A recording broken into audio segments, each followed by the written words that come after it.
The chair they gave me was in the corner. Not exactly pushed away from the table. Not completely excluded either. Just placed off to the side. Like an afterthought someone remembered at the last minute but didn't really want to deal with.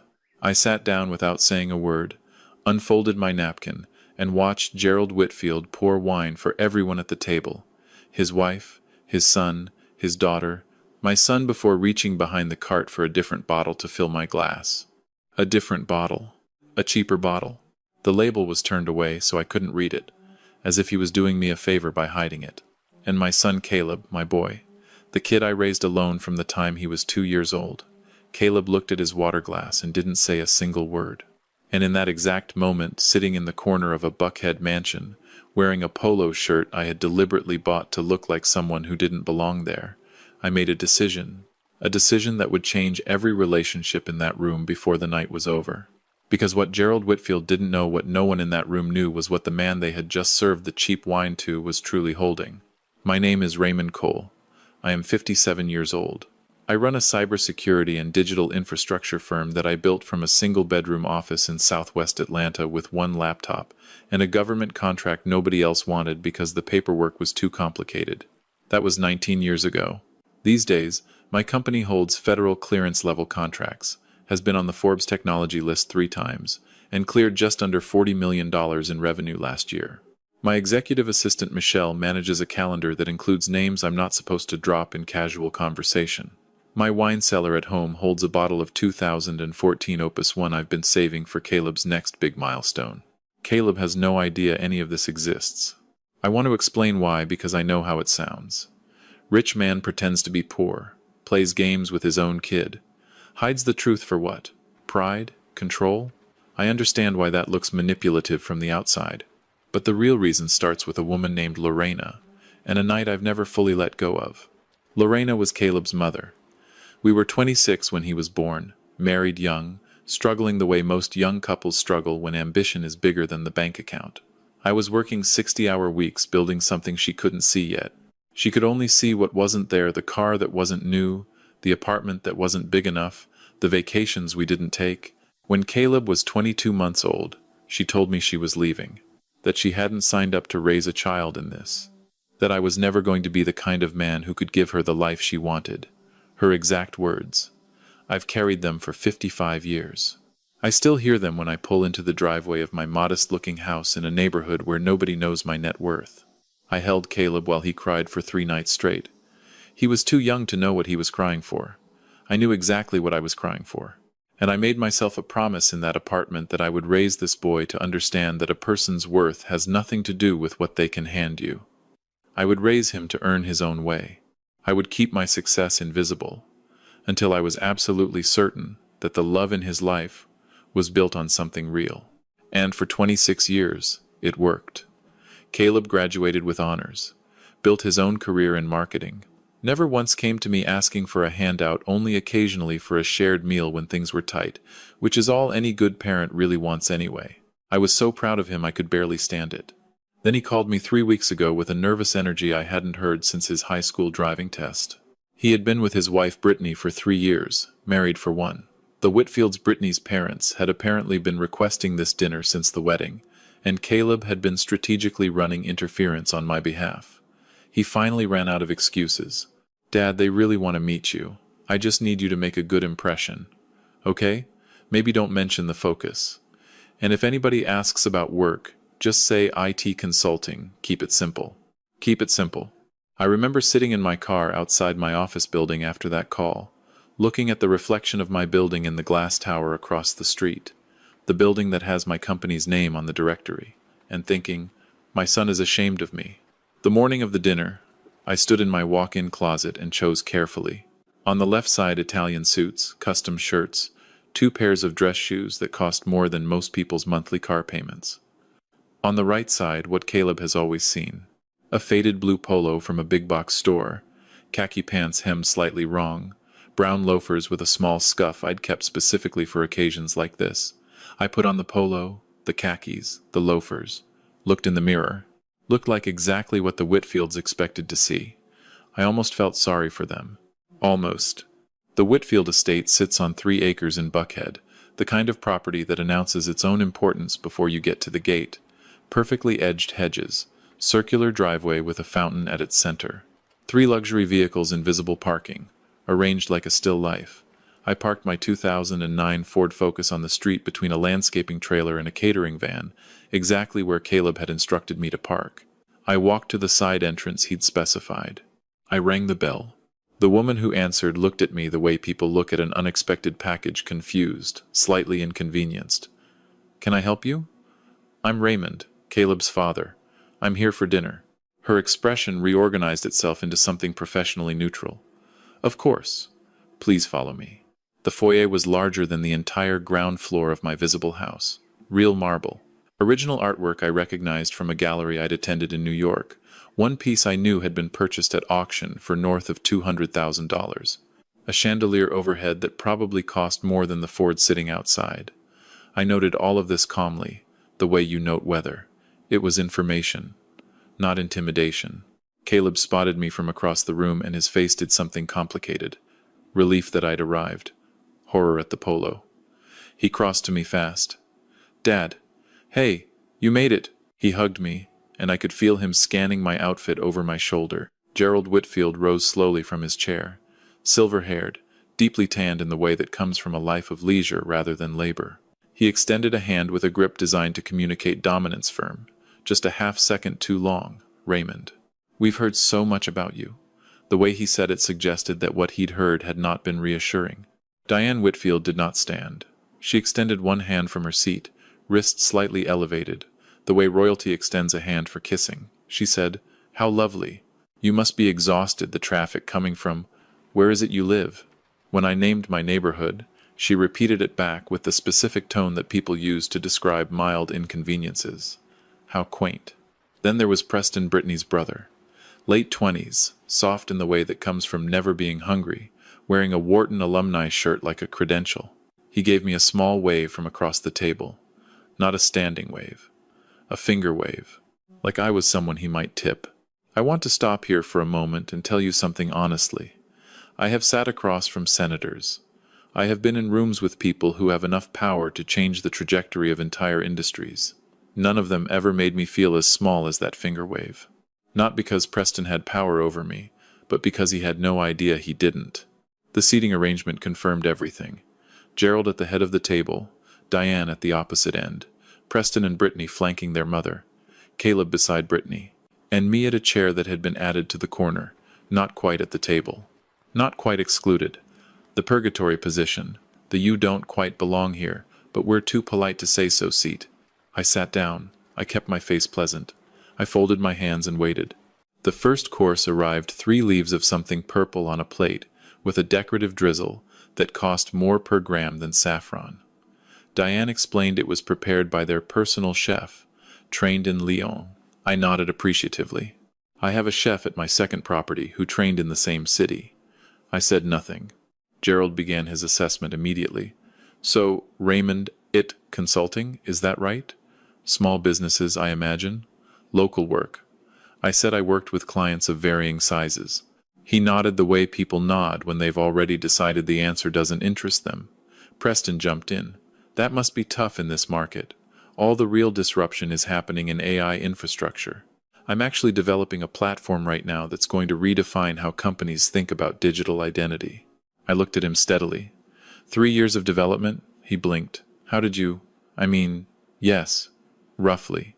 We're still in the conceptual phase." Of course you are, I thought. 3 years in the conceptual phase. I had built and sold an entire company in that time. Diane turned to Caleb with the warmth you reserve for someone you're barely tolerating. "You've done so well for yourself considering your circumstances. I'm sure it wasn't easy, growing up the way you did. Growing up without..." She waved her hand vaguely. "Advantages. His circumstances." I watched Caleb's jaw tighten, and then I watched him say nothing. That was the second wound of the evening. Not Diane's words, those were exactly what I expected. It was Caleb's silence that cut. My son, who I'd raised to speak up when something was wrong, sat there and looked at his salad while his mother-in-law reduced his entire childhood to a sympathetic footnote. If you have ever been in a room where someone spoke about your life like it was a problem to be managed, You know what that silence from the people who love you feels like. You know how it echoes. I kept my face still and reached for my water glass and breathed through it. Gerald, apparently warmed up, decided to be generous. Raymond, if you're ever looking to diversify, maybe get into something more scalable. I know a group doing very well right now. There's a minimum buy-in, usually 50,000, but I could probably get you in for 10. As a courtesy, I recognized the structure of the pitch immediately. I'd seen it before in different packaging. I said, "That's very generous, Gerald." He smiled like he'd just handed me a gift. Then Diane said, "Oh, and I have several bags of Gerald's clothing in the garage. Wonderful quality. You look about the same size." She glanced at my polo with the specific expression of someone trying not to visibly wince. They might be useful for nicer occasions. There it was. I have never in my life wanted to say something more than I wanted to say something in that moment. The 2015 Domaine de la Romanée Conti in my personal wine cellar. The 3 vacation properties I own outright. The government contract I'd signed 3 weeks earlier that carried a higher dollar value than the Whitfield estate was currently worth, which, I happen to know from publicly available records, was mortgaged 3 times over. I said, "That's so kind of you, Diane. Thank you." And I kept waiting. My phone buzzed. I had told Michelle, my executive assistant, exactly when to call and exactly what to say. I glanced at the screen, then looked up at the table. "I apologize, I need to take this." "Work emergency." Diane's eyes narrowed. "At this hour? I suppose when you're hourly, you take whatever comes in." I stepped into the hallway, made sure to stay within earshot of the dining room. Michelle's voice was perfectly calibrated. "Mr. Cole, I'm sorry to interrupt your dinner," Northrop's legal team confirmed. "They want to execute the contract Monday full scope, $8.4 million. Also, the NSA cleared your Level 4 access for the infrastructure review. When do you want me to schedule the briefing?" I replied, "Monday at 9 for Northrop. Send the clearance documentation to my secure server. And tell Forbes I'm still not available for comment. I'd like to stay out of the press cycle this quarter." "Yes, sir. Anything else?" "That's all, Michelle. Enjoy your evening." I walked back into the dining room. The table had gone very quiet. Gerald's fork was suspended in midair. Preston's mouth was slightly open. Diane had set down her wineglass. Caleb was staring at me like he'd never seen me before. Which, I supposed, was not entirely wrong. "Did you say 8 million?" Preston asked. 8.4, I said, sitting back down. "Mid-size contract for us, honestly." "Where were we?" "I think you were explaining your platform, Preston." Preston said nothing. Gerald cleared his throat. "I may have misheard. Did you say NSA?" I reached for my water glass. "I keep some government work, yes. Boring stuff. Compliance, mostly. Security architecture." The silence stretched. Then I reached into my jacket pocket for a handkerchief deliberately, unhurriedly, and my American Express Centurion card slid out of my wallet and landed on the white tablecloth with a small, unmistakable metallic sound. Black, heavy, the card that isn't applied for. The card that arrives by invitation only. Every eye in the room landed on it. "Oh," I said, picking it up. "Sorry about that. These metal cards are a nuisance at airport security." Preston grabbed his phone, started typing. His face changed the way faces change when something you were certain about suddenly stops being certain. He turned the screen toward Gerald without a word. Gerald looked at it, then at me, then back at it. His face went through 4 distinct expressions in approximately 2 seconds. "That's Gerald started. Raymond Cole," Caleb said slowly. His voice was strange. "Dad, is that a Forbes profile?" I didn't lie. I just said, "They do like to exaggerate." Brittany leaned across and took Preston's phone. Scrolled. Her face went white. "Mom," she said quietly, "look at this." She passed it to Diane. Diane read it, set the phone down, picked up her wine glass, the good wine, I noticed, not the separate bottle they'd poured for me, and took a long, slow sip. The room had become a very different place. I want you to understand what was happening in my chest in that moment, because it was not triumph. I am going to be honest with you. It was grief. I was watching my son's face reorganize itself around a version of his father he had never been shown, and I was wondering how much of his silence tonight had come from embarrassment about who he thought I was, And how much of it would have been different if he'd known the truth? That question hurt more than anything the Whitfields had said all evening. I looked at Gerald. His whole posture had shifted, the easy authority was gone, replaced by something more calculating, more careful. "David," he said, then caught himself. "Raymond, I think there may have been some miscommunication this evening. We'd love to hear more about your work. In fact, I have a few ventures that could use a strategic investor of your experience." There it was, the pivot. I watched the warmth appear in his eyes like a light being switched on, and I understood exactly what I was seeing. It wasn't personal. It wasn't even cynical, really. It was just Pavlovian. A number appeared, and his behavior changed. Because for Gerald Whitfield, numbers had always been the only language that mattered. "That investment opportunity you mentioned earlier," I said quietly, "the one with the 50,000 minimum buy-in, that's a multi-level marketing structure, Gerald. You know that, right?" His face tightened. "It's a scheme," I said, not unkindly. "And based on what I know about your current financial situation, you cannot afford to be recruited into it any more than you already have been." Gerald went very still. "How would you court filings or public record?" I said. Chapter 11 Restructuring. 8 months ago.